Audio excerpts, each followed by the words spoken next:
Welcome. Hi. Hello. I am an intergalactic banana, and this is my podcast.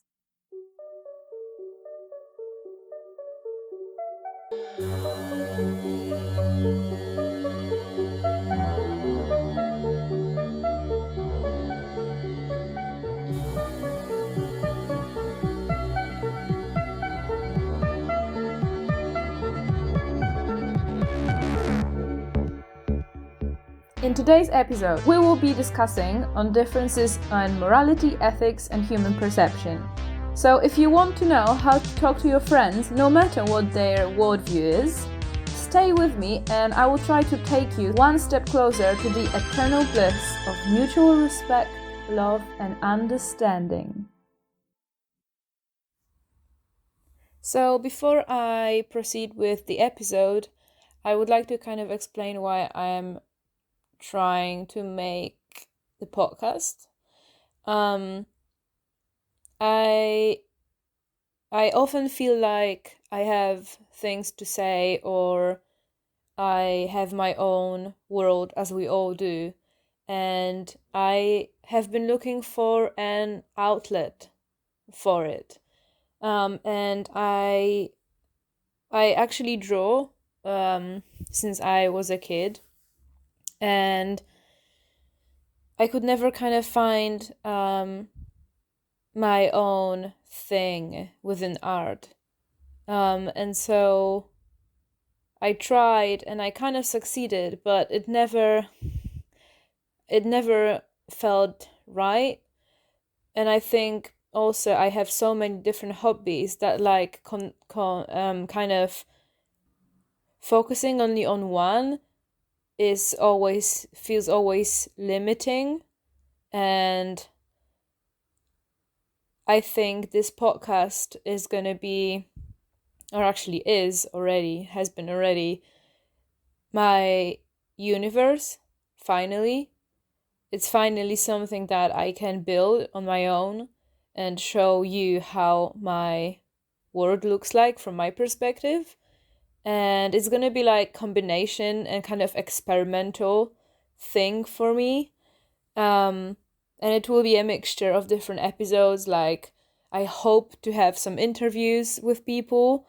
It's gonna be also, some of the episodes will be kind of like mashed up fragments of my conversations with people, or days from my life.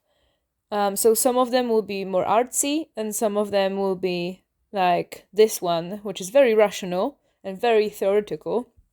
But I hope you will enjoy it anyway, because it's one of the things, morality is one of the things that kind of drives everything, and where my beliefs stem from, and what drives my reasoning and understanding about different things in the world around.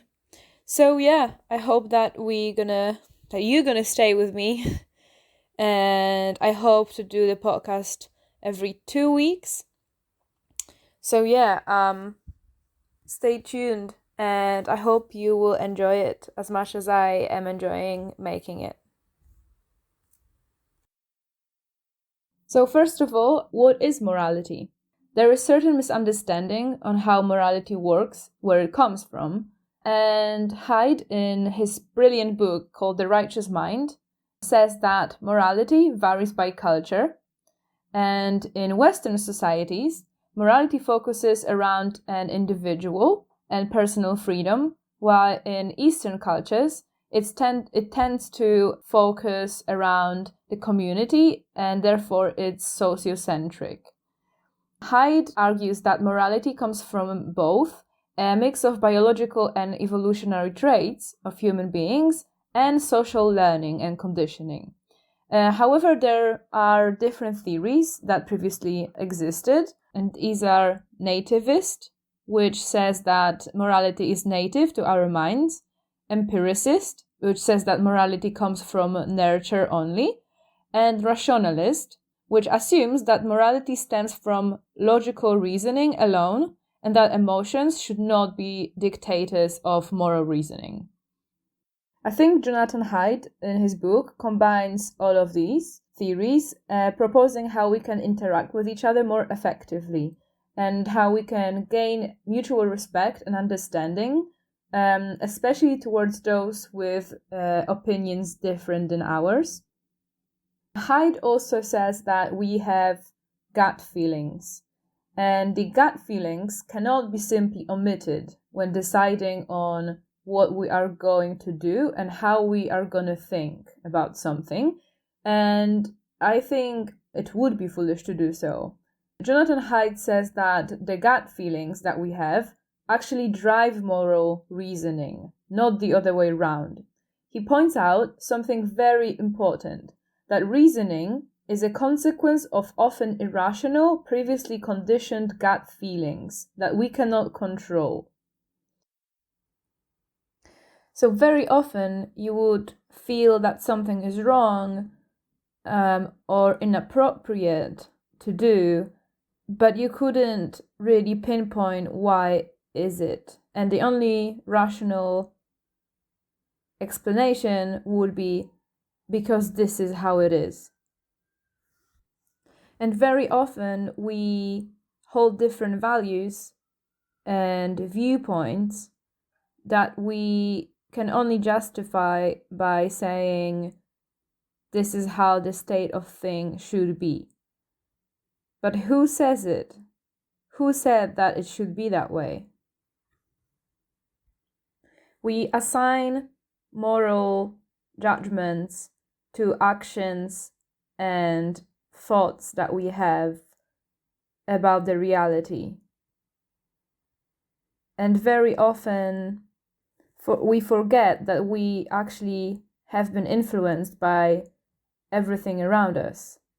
That sometimes what we think is true may not be true at all and is fully dependent on our social conditioning.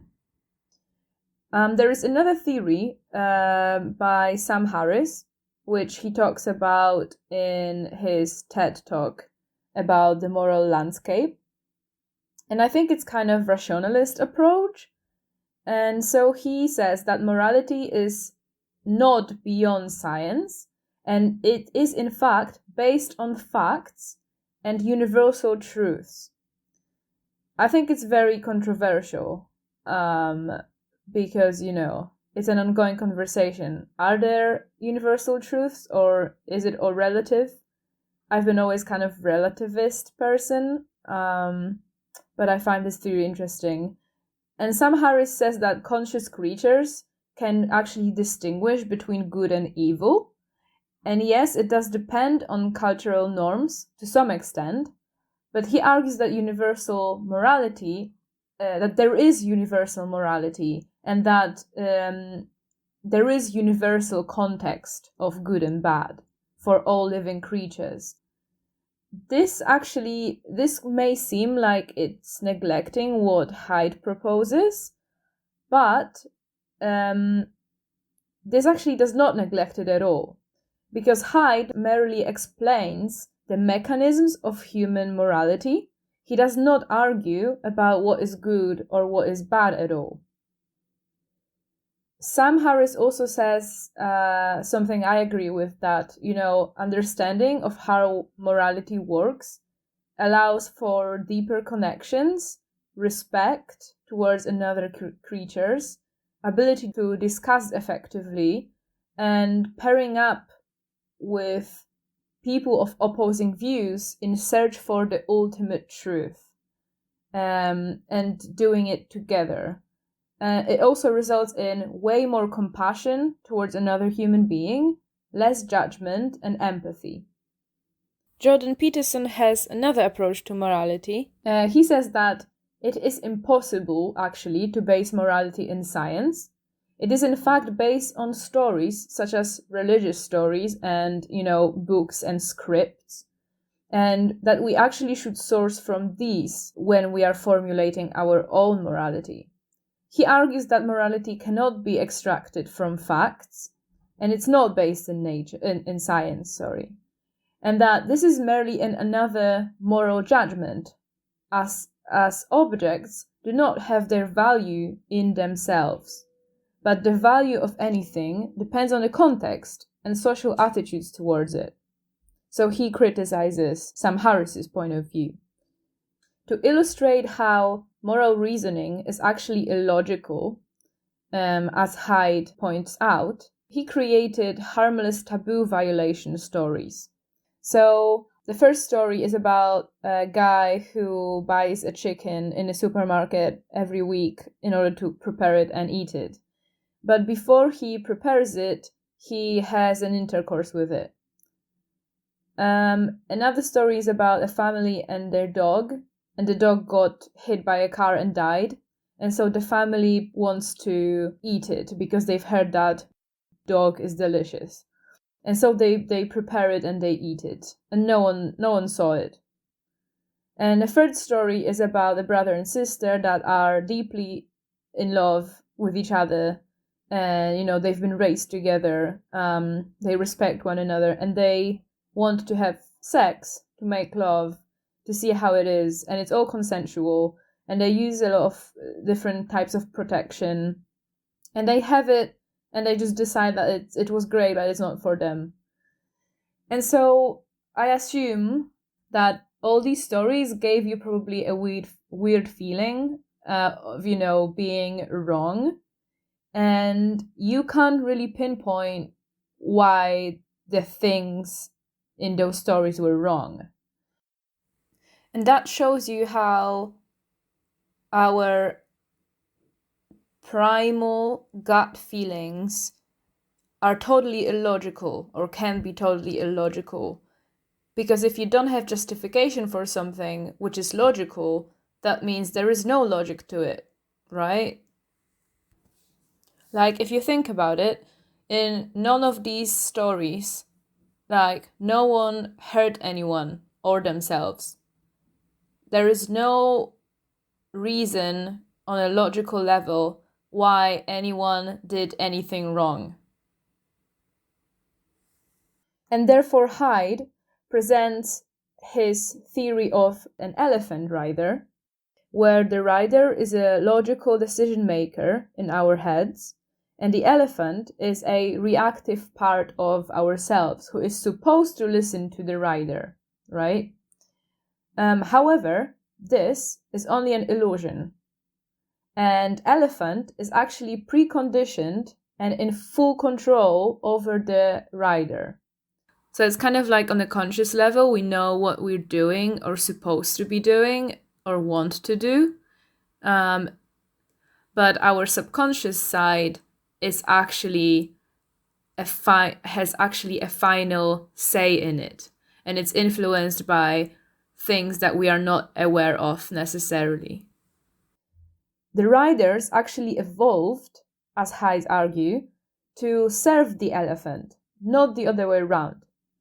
So you can clearly feel this during the harmless taboo violation stories that I just told you. Basically, it happens when the rider tries to explain why something feels wrong, but has no logical justification of why it was wrong. So that means that very often we would say that something is wrong because it feels wrong. And that is because of the way how we've been conditioned by social norms, environment, the way we grew up, the place we grew up in. But other than that, there is no logical reason why things we think are wrong. It's only because other people in our proximity, in our communities, think a certain way. So we feel like we have to feel the same way in order to be able to fit in and be part of the community. And so Hyde says that humans actually evolved to have a rider because moral intuition is part of nature of humans to befriend other people. It's a survival mechanism. And people do not use moral reasoning to explain the world. It is the other way round. Moral reasoning serves us just to justify our own actions within a context of social norms and expectations we have been exposed to. So moral thinking, it's like, as Haidt says it, it's like political searching for votes rather than searching for the truth. And Jordan Peterson actually thinks similarly, and that the objective truth is not the same as behavioral truth. So we act in various ways depending on how others act within the same context. It does not have to be objectively right or objectively wrong. Morality is about where are we going and why, and that's not the same, as Jordan Peterson says, as the question of what is the world made of objectively.